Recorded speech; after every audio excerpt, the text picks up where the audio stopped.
अब सुने माँ दुर्गा के छठवें स्वरूप का नाम कात्यायनी है। इनका कात्यायनी नाम पड़ने की कथा इस प्रकार है। कात्य नाम का एक प्रसिद्ध महर्षि थे। उनके पुत्र ऋषि कात्या हुई। इन्हीं कात्या के गोत्र में विश्व प्रसिद्ध महर्षि कात्यायन उत्पन्न हुए थे। इन्होंने भगवती पराम्बा की उपासना करते हुए बहुत बरस तक बड़ी कठिन तपस्या की थी। इनकी इच्छा थी कि माँ भगवती उनके घर पुत्री के रूप में जन्म ले। माँ भगवती ने उनकी यह प्रार्थना स्वीकार कर ली थी। कुछ काल पश्चात जब दानव महिषासुर का अत्याचार पृथ्वी पर बहुत बढ़ गया, तब भगवान ब्रह्मा विष्णु महेश तीनों ने अपने अपने तेज का अंश देकर महिषासुर के विनाश के लिए एक देवी को उत्पन्न किया। महिष कात्यायन ने सर्वप्रथम इनकी पूजा की। इसी कारण से यह कात्यायनी कहलाई। ऐसी भी कथा मिलती है कि ये महिषी कात्यायन के वहाँ पुत्री रूप में उत्पन्न भी हुई थी।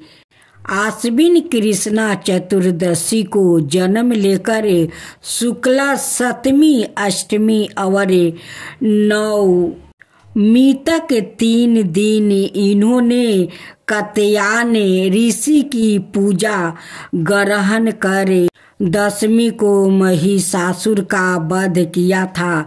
माँ कात्यायनी अभोग्य फलदायिनी है।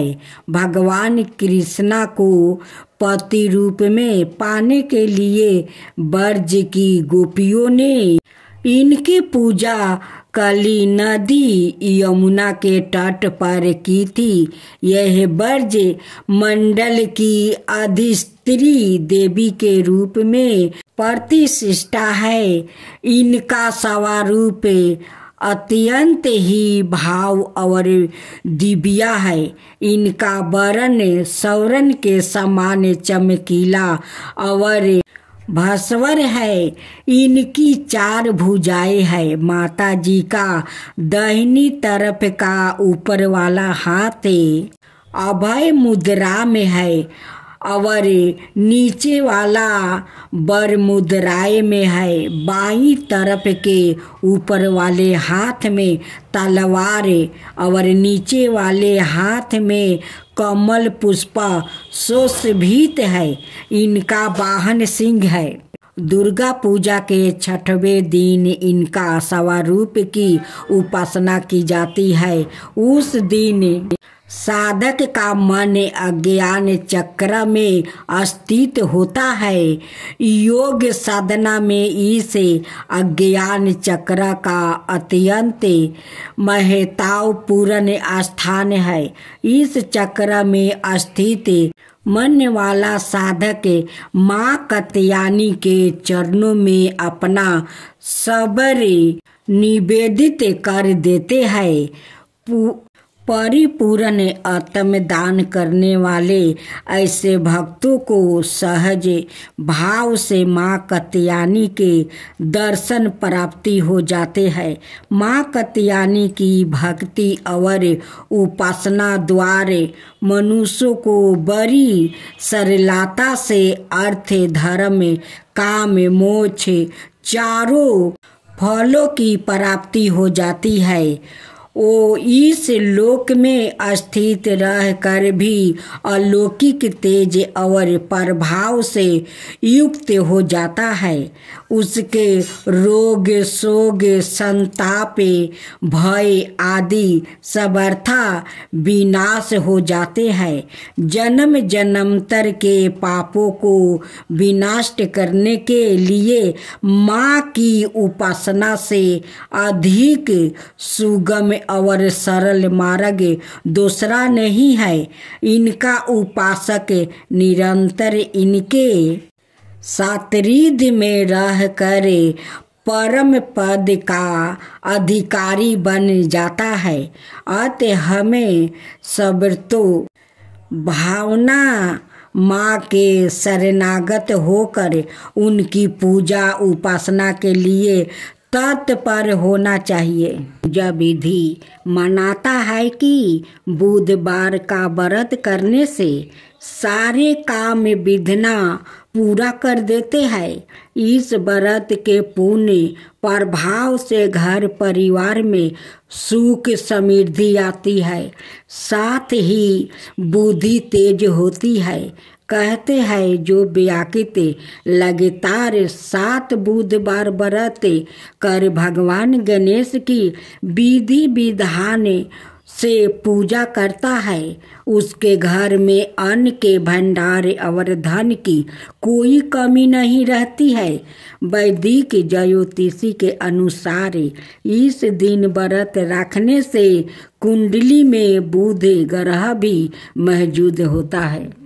व्रत वाले दिन व्याकृत को प्रातः काल में उठना चाहिए। बुधवार व्रत कथा सुनने के दौरान बीच में आसन नहीं छोड़ना चाहिए। इस व्रत में पूरा दिन फलाहार करें। शाम के वक्त पूजा के बाद एक वक्त का भोजन करें। बुधवार व्रत में मूंग दाल का हलवा, दही या फिर हरी वस्तु से बने भोजन का ही सेवन करना चाहिए। इस दिन हरे रंग के वस्तु, फूल और सब्जियों का जरूरतमंदों को दान भी करें। ऐसी मनाता है बुधवार के दिन इस मंत्र का जप करने से व्याकृत की सारी मनोकामना पूरी हो जाती है।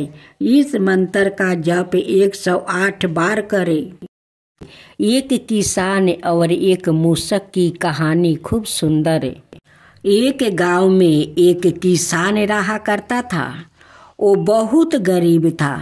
किसान ने धन पैदा करने के लिए कई प्रयत्न किया, परंतु हर बार वो अपने प्रयत्नों में असफल रह जाता है।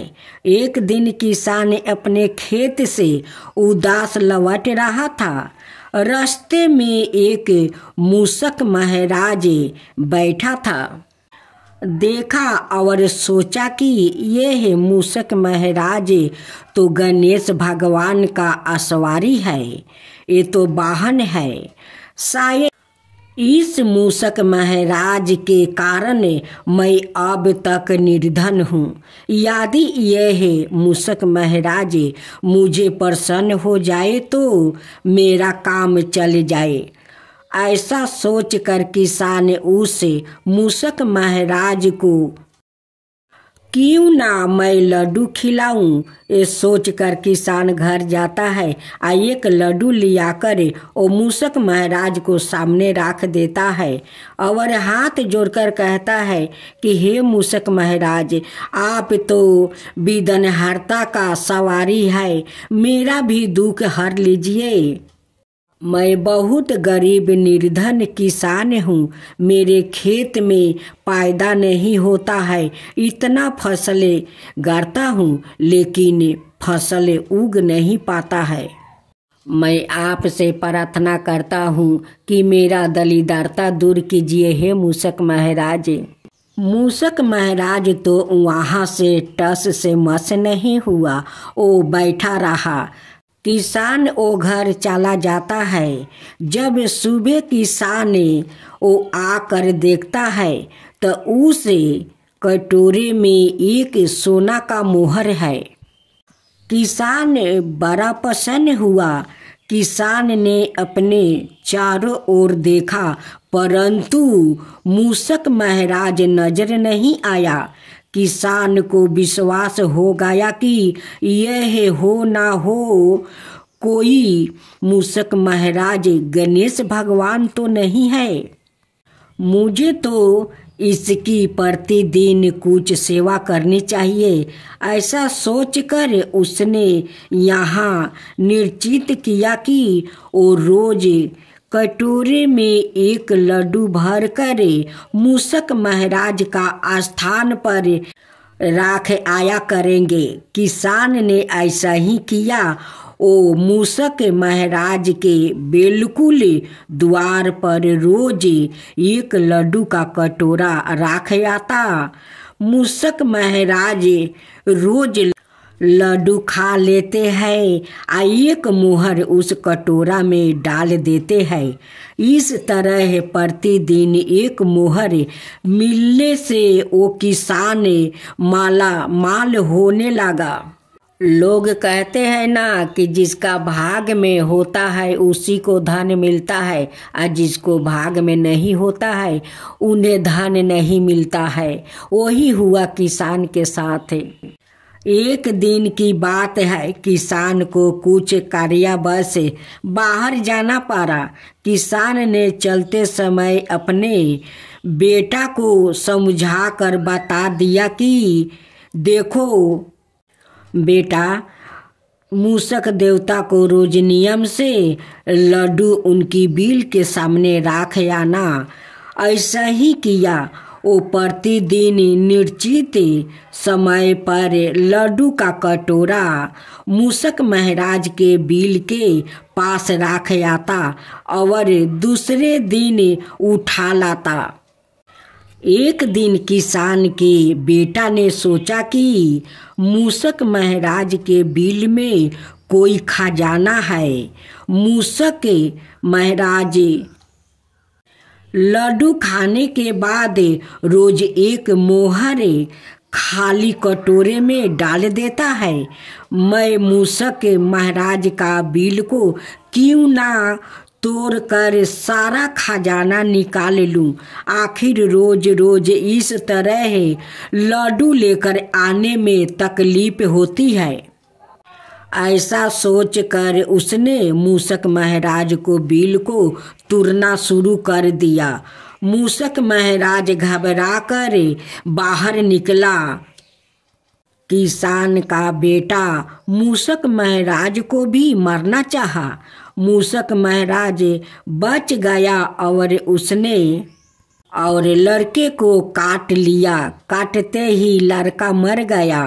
किसान को जब अपने पुत्र के मरने का पता लगा तब वो दौड़ा मूषक महाराज के बिल के पास पहुंचा। मूषक महाराज वहीं पर बैठा था।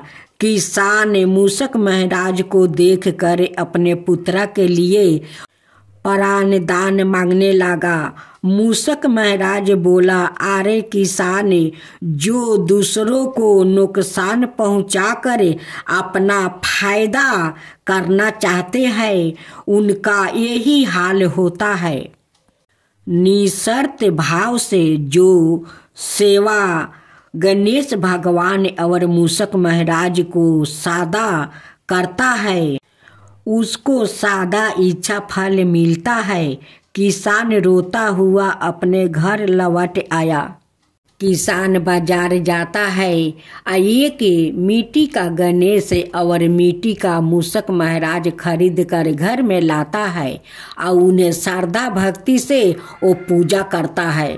गणेश भगवान किसान को सपने में दर्शन देते हैं और कहते हैं कि हे किसान, तुम तो मेरा श्रद्धा भक्ति से मेरे मूषक महाराज को रोज लड्डू खिलाया करता था, बड़े श्रद्धा भक्ति से। उसलिए तो मैं प्रसन्न होकर अपना मूषक महाराज को एक सोना का मोहर देता था और लड्डू खाकर उस कटोरा में वो मोहर डाल देता था। लेकिन तुम्हारा लड़का का तो लोभ हो गया कि उस बिल में लगता है धन है, उसलिए वो बिल को भी तोड़ दिया और मेरे मूषक महाराज वाहन को वो मारना चाहा। उसी कारण मेरे मूषक महाराज तुम्हारा बेटा को काट लिया। तुम्हारा बेटा मारा हुआ नहीं है, वो मूर्छित पड़ा है। जब किसान को आंख खुला तो वो कहने लगा कि ये तो सपना है। सपने में गणेश भगवान आए थे और मुझे ऐसे ऐसे बात कह गए। मैं जाकर देखूं तो कि मेरा बेटा मूर्छित पड़ा है और ना जीवित है। जब किसान जाकर देखता है कि उनकी बेटा उसी बिल के पास बैठा हुआ है, किसान देखकर बहुत प्रसन्न हो गया और बार बार गणेश भगवान और मूषक महाराज को वो धन्यवाद देने लगा और कहने लगा कि हे गणेश भगवान, मैं रोज आपका घर में पूजा करूँगा, रोज मूषक महाराज को लड्डू को भोग लगाऊंगा, आपका मोदक और लड्डू का भोग लगाऊंगा और श्रद्धा भक्ति से आपका पूजा करूंगा, हे गणेश भगवान। तब से किसान गणेश भगवान को घर में अपना पूजा करने लगा, मूषक महाराज को भी करने लगा। अब तो किसान का खेत में बहुत सारा अन्न आबादी होने लगा, घर में धान भरने लगा। अब तो किसान गरीब से अमीर बन गया। तो हे गणेश भगवान, जैसे आप उसे किसान पर कृपा किया वैसा ही सबका ऊपर करना। जो आपका कथा कहे, जो सुने, जो हुंकार भरे, उन सबका ऊपर कृपा करना। हे गणेश भगवान, सबका ऊपर कृपा करना। हे मूषक महाराज, सबका ऊपर कृपा करना।